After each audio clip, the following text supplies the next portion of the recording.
saya nyatakan perang dengan para pemimpi yang mimpi pribadi dan menyesatkan banyak orang. Kalau sudah terjebak, kan sudah kita bilang berkali-kali, kalau sudah terpengaruh sihir Dajjal, sulit. Jangankan manusia biasa, Al-Mahdinya sendiri sampai hari ini maju mundur, gelisah, tidak jelas.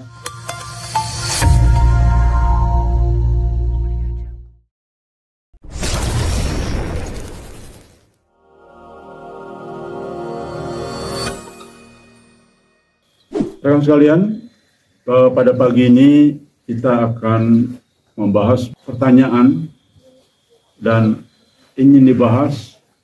Kebetulan ini ada dua helper tapi agak sedikit beda, cuman intinya hampir sama lah. Kang, saya udah nonton kaitan dengan validasi mimpi yang dimimpikan diri sendiri dan dimimpikan orang lain, ya. Kan sudah ditayangkan.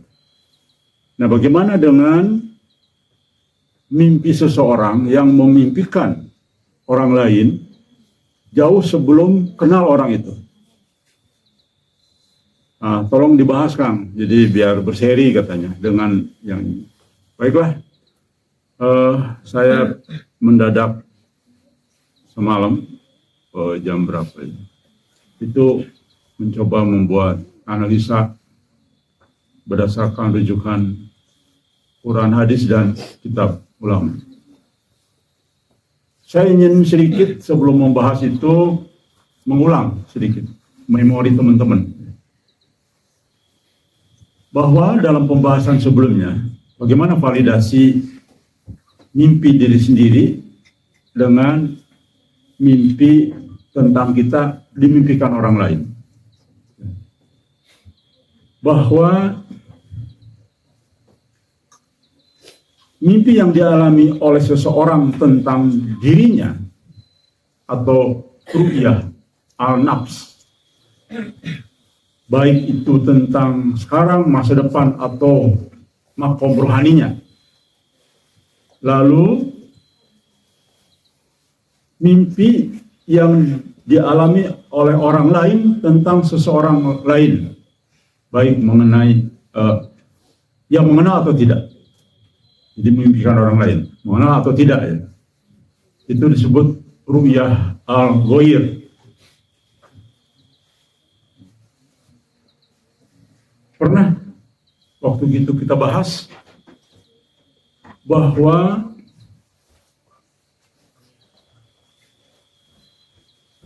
mimpi sendiri tentang diri sendiri, seindah apapun itu sangat rawan dicampuri hawa nafsu, emosi, atau keinginan pribadi, atau hayalan pribadi. Rawan sekali. Bahkan rekan sekalian, mari kita tes. Ambil kitab Ibnu Sirin. Kita ngarang nih. Saya memegang bulan tangan kanan, memegang matahari tangan kiri. Kemudian saya lalu makan matahari dan bulan itu ke mulut saya. Ada takwilnya. Jadi takwil. Paham ya?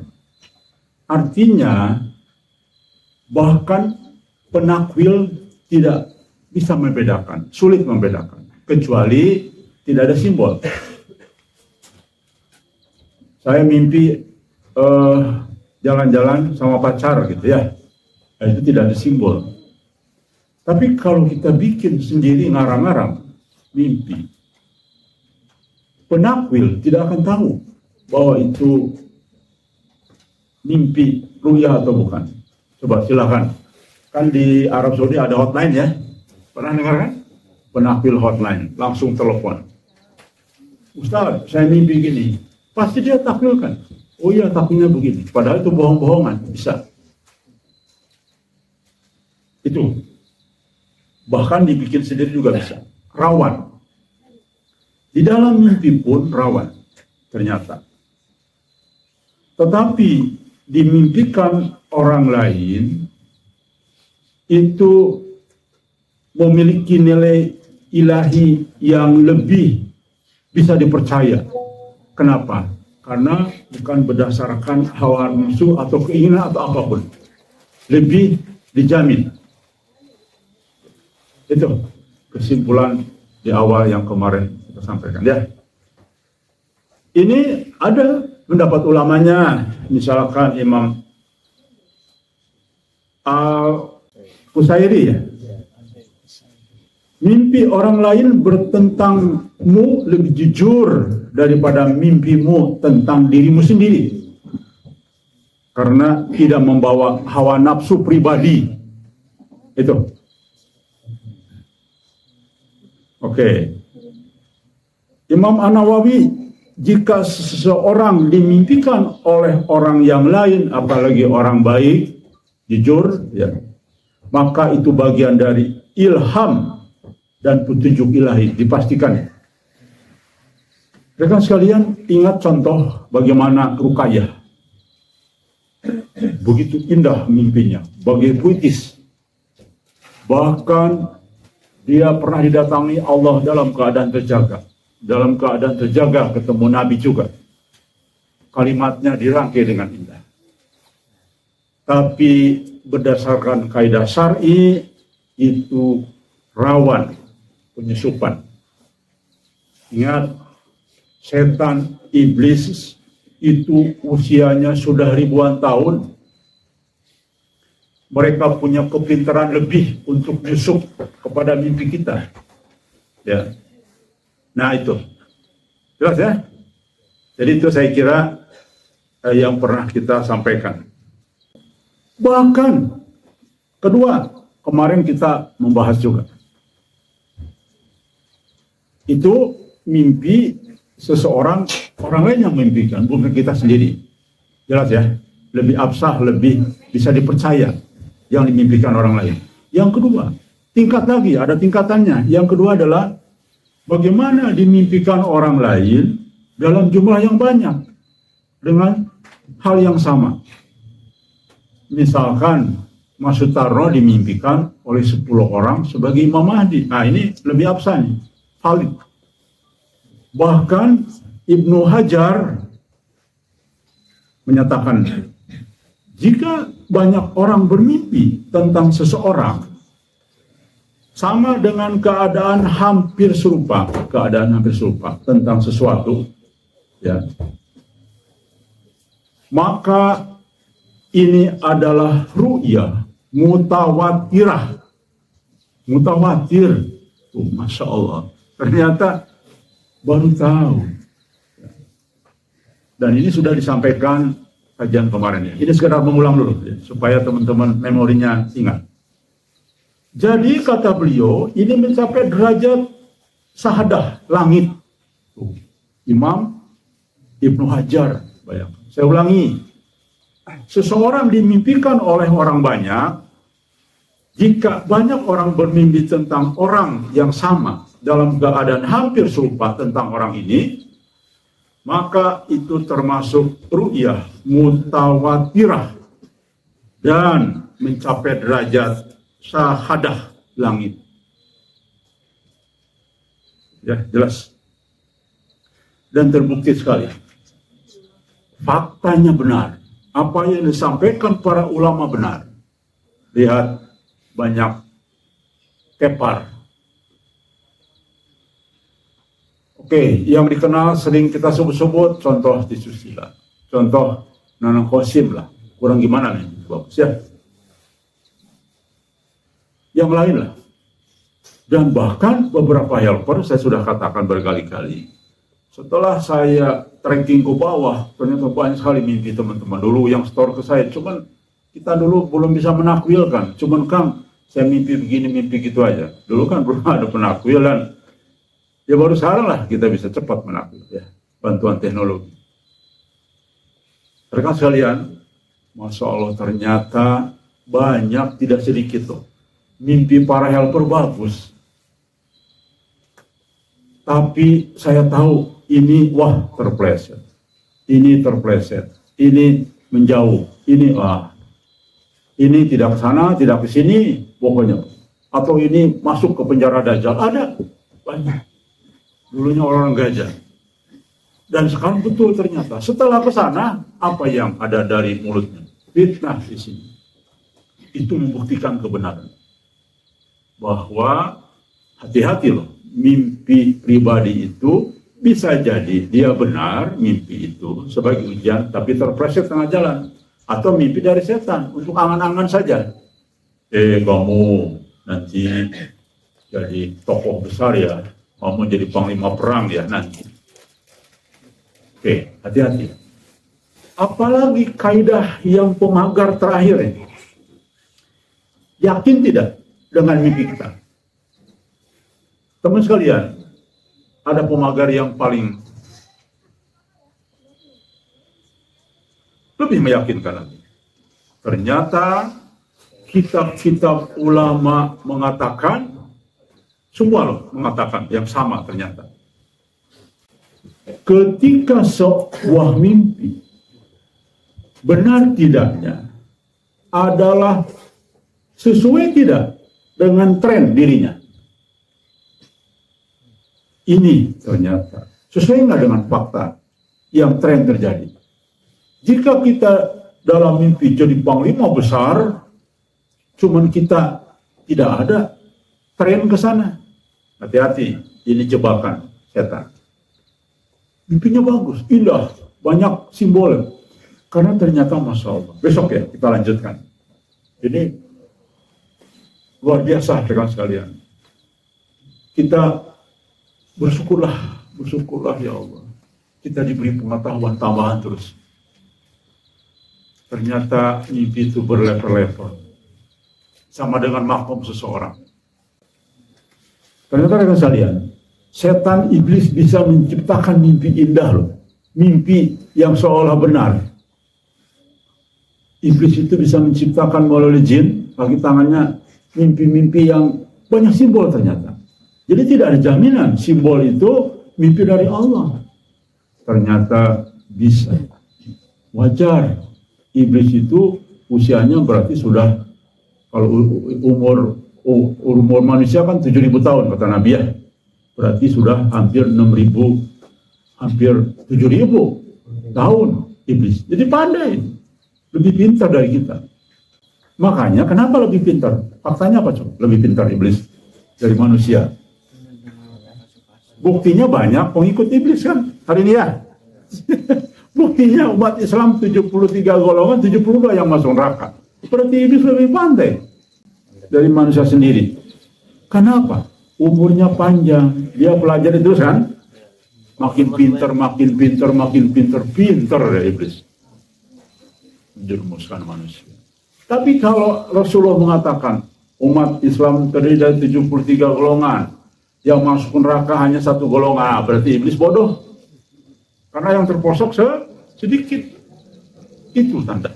Oke. Luar biasa. Ilmu ini saya makin bergetar rasanya. Membahas tentang mimpi pendalaman-pendalamannya. Ya. Rasulullah jelas Ibnu Hajar demikian. Baik, saya kira sekedar mengingatkan saja. Itu yang kemarin sudah kita bahas.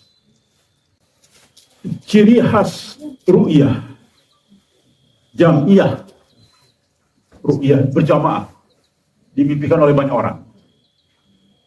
Sesuai syariat langit ya.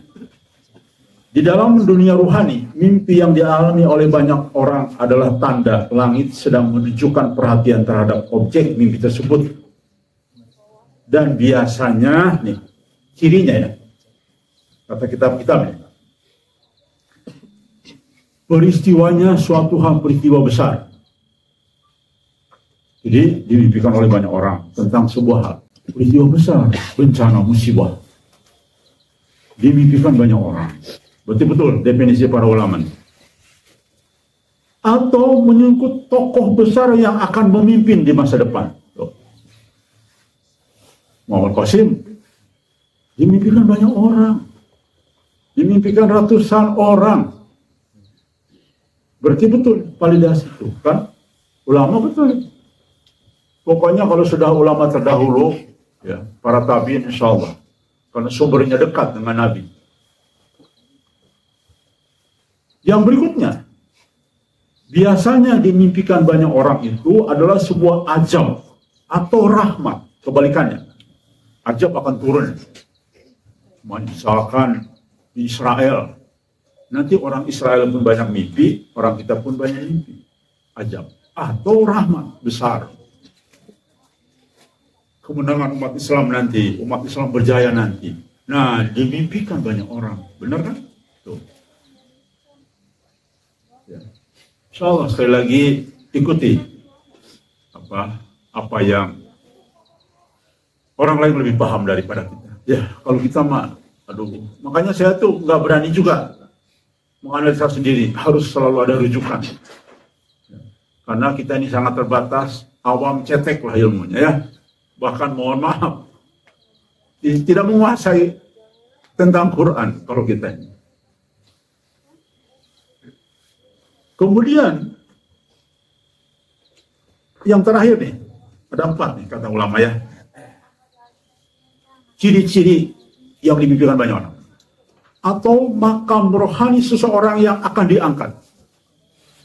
Jadi makam seseorang akan diangkat, itu banyak dimimpikan oleh orang lain.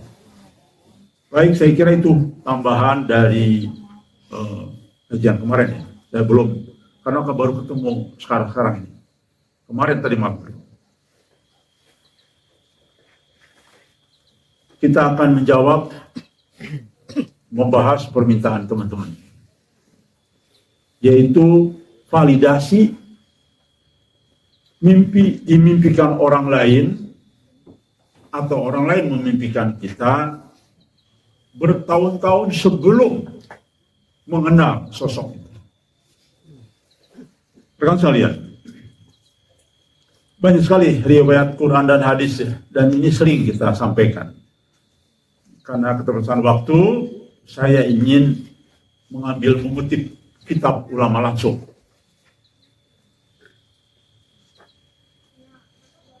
Ibnu Qayyim,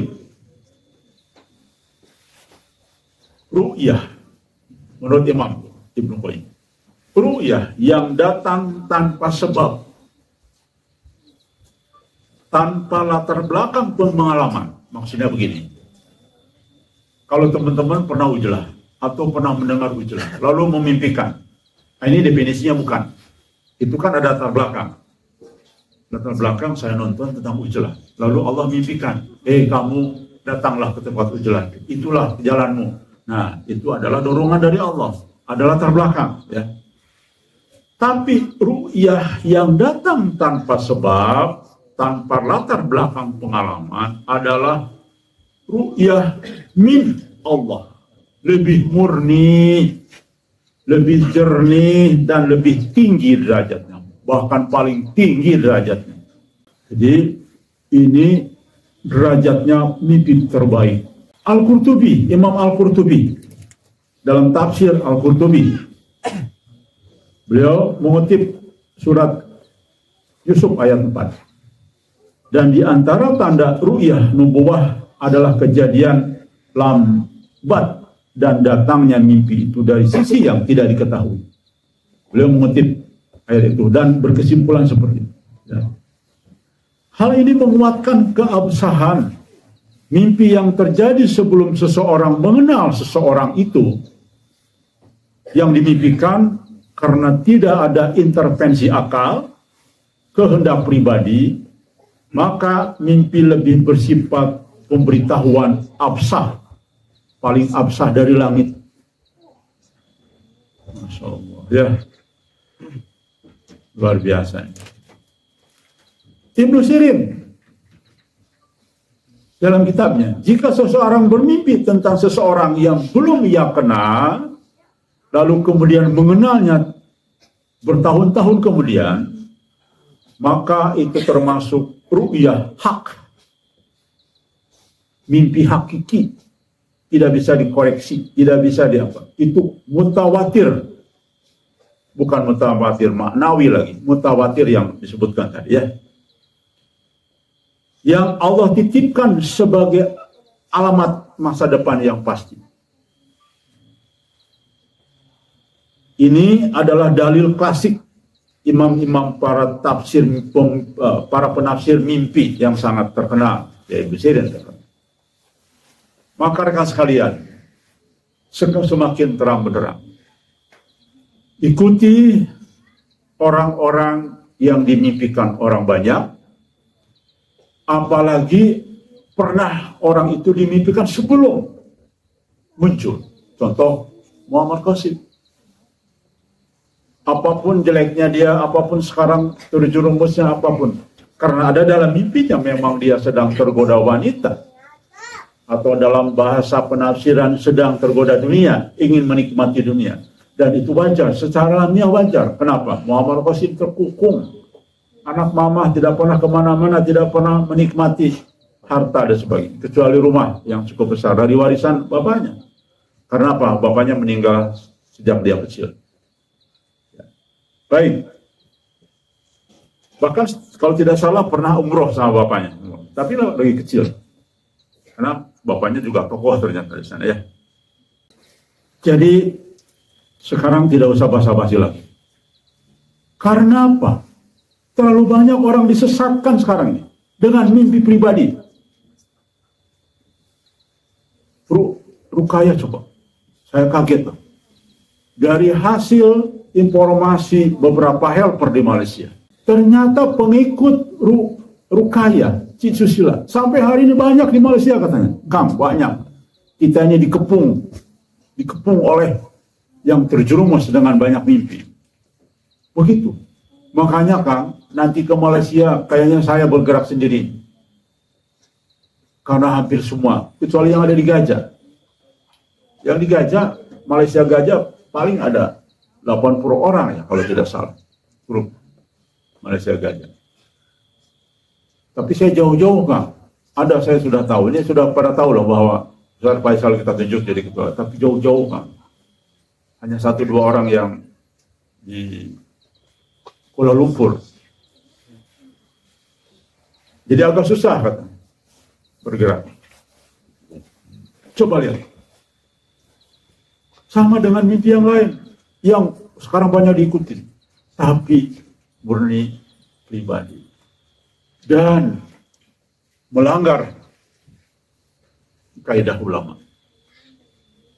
Kalau mimpi yang benar dari Allah, lihat tanda terakhir kata kitab-kitab. Cocok nggak dengan keadaan dirinya?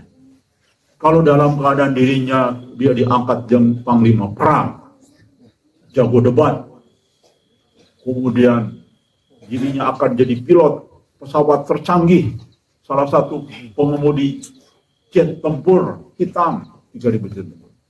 Tapi dirinya sekarang cuma misalkan, mohon maaf, kerjaan sehari-harinya tidak nyambung, tidak teruji kepemimpinannya atau apapun lah, maka abaikan. Itu kenapa? Karena tidak sesuai.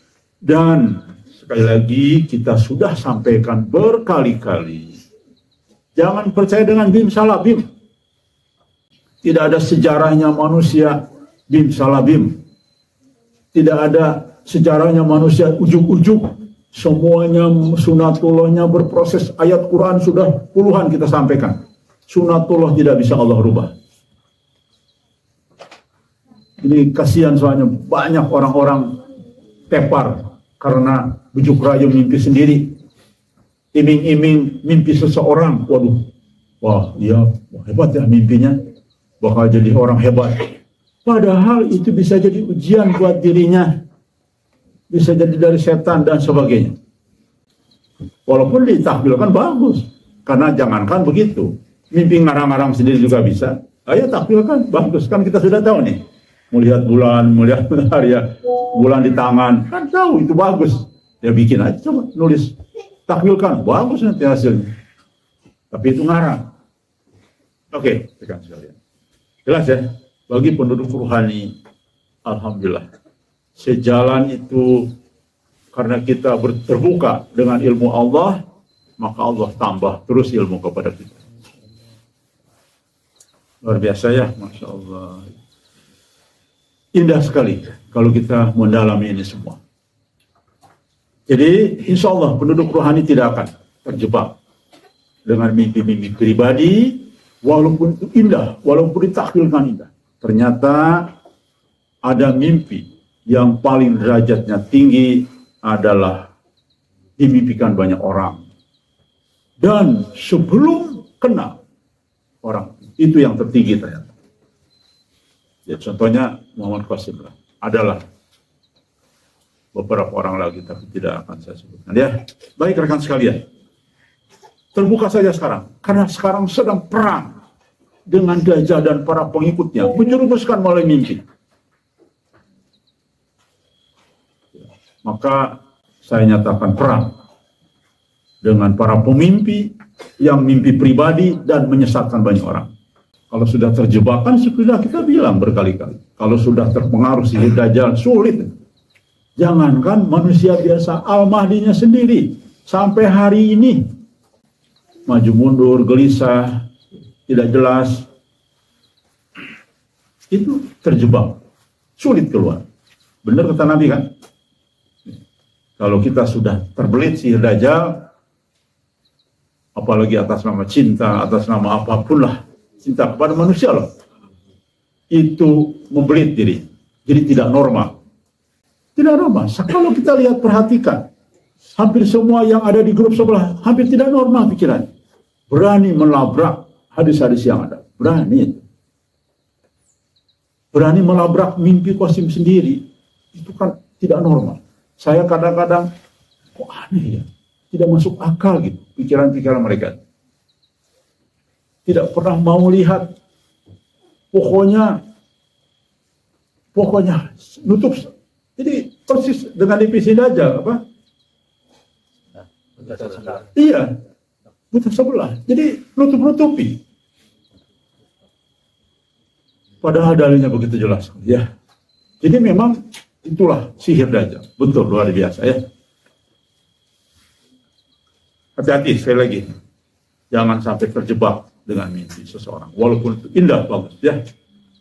Makanya saya katakan nanti, karena sudah terlalu banyak korban dan terus setiap hari ada korban, kita menyatakan perang dan terus akan memberitakan ini dengan tegas keras.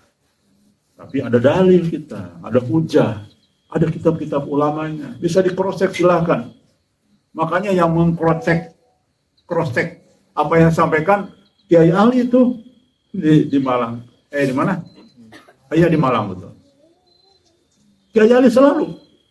Saya tuh hampir sering lah nonton live-nya atau di YouTube. Saya selalu cross-check ke kitab. Oh, ternyata benar. Gitu loh. Jadi alhamdulillah, karena saya tidak berani kalau tidak ada rujukan. Ya. Jelas ya? Ibnu Sirin. Rekan sekalian, ternyata dari mubasyirat pun demikian. Mubasyirat zaman para sahabat, zaman para tabi'in. Ada, lihat. Banyak kisah-kisah wali-wali Allah terdahulu dan para salihin yang mengabarkan telah bermimpi tentang seseorang gurunya, tentang muridnya, lalu tentang kekasih Allah yang akan muncul dan sebagainya. Dan mereka ketemu dalam mimpi. Ternyata benar menjadi kenyataan. Padahal dia belum kenal dengan orang tersebut.